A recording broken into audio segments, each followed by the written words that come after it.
Welcome to take audio पर आप सभी को फिर से स्वागत है।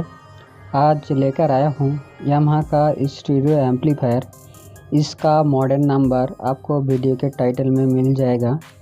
इसका पहले ही मैं शॉर्ट वीडियो में अपलोड की थी। अनटच कंडीशन में है, कुछ भी रिपेयर नहीं हुई है, लेकिन छोटे छोटे क्रैश रह सकते हैं। सुपरमैन कंडीशन पे तो नहीं है।